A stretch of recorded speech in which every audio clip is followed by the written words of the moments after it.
Welcome to the Athletes First Performance Podcast. This podcast is focused on providing evidence-based information for human performance and sports medicine professionals.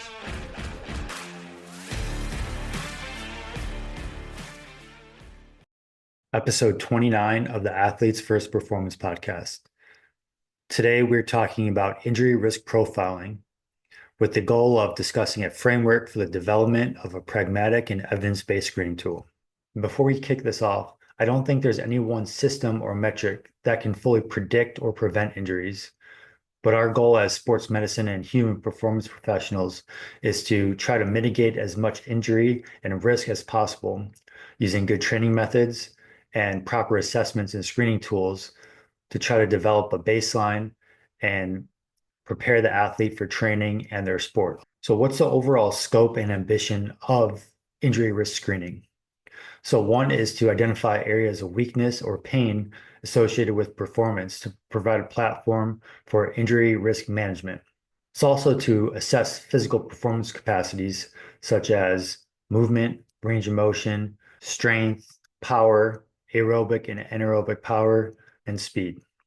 It's also to develop certain benchmarks. So what is normal for the athletic population that you're working with?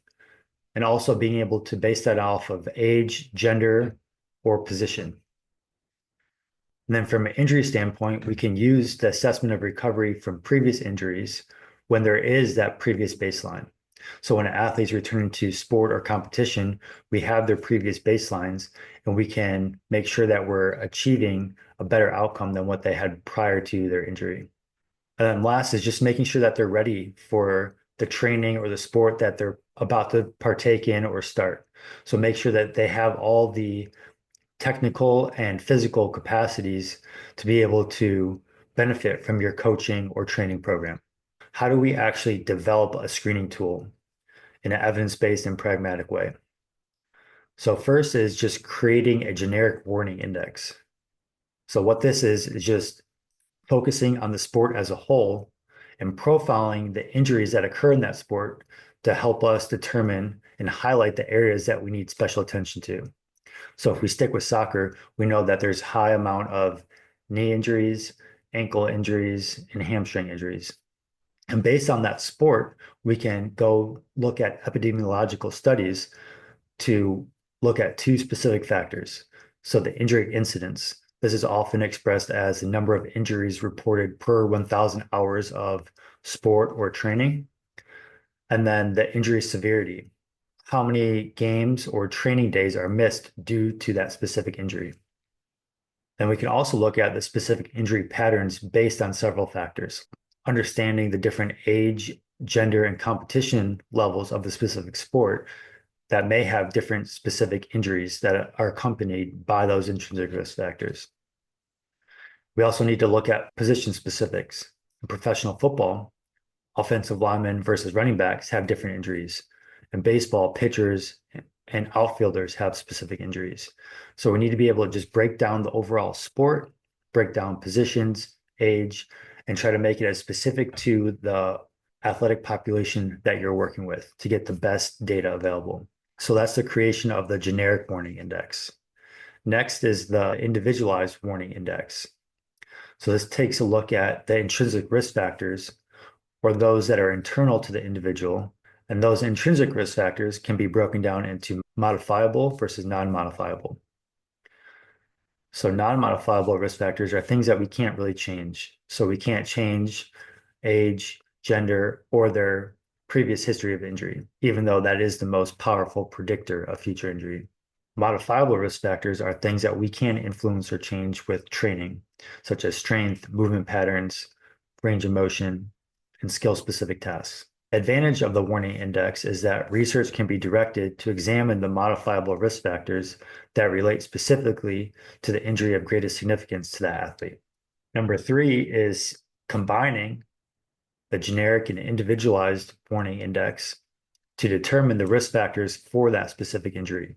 So we'll take hockey, for example. We know that there's a lot of hip injuries in hockey. So we need to prioritize those modifiable risk factors to injuries found in steps 1 and 2. So for hockey hip injuries, things that we need to be able to assess are hip range of motion, hip abductor to adductor strength ratios, and so on.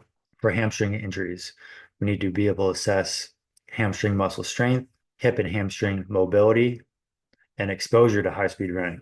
And then once we can determine the risk factors for the generic and individualized warning indexes, we can select the appropriate assessments of injury susceptibility. So these screens or assessments need to be specific to the athlete as well as being valid and reliable. So validity means that the results of the test are accurate indication of the variable being investigated. And reliability is defined as the results are robust enough against random error and will be the same when repeated by the same or other practitioners.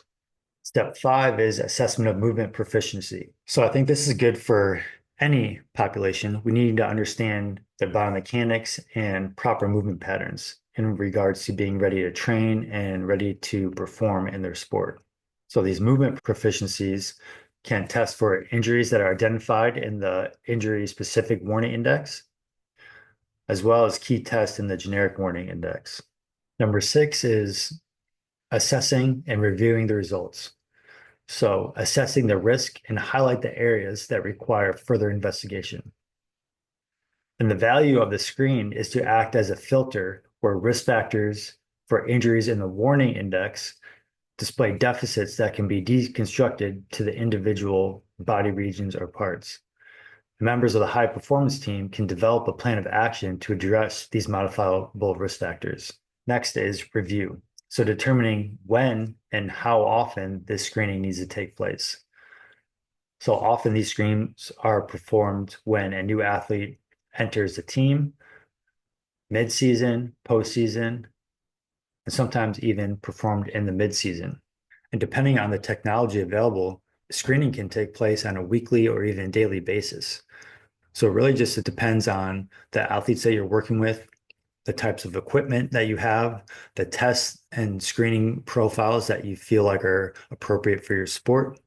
Just making sure that you're being able to properly assess and use the data in a meaningful manner so that you're not giving athletes testing fatigue.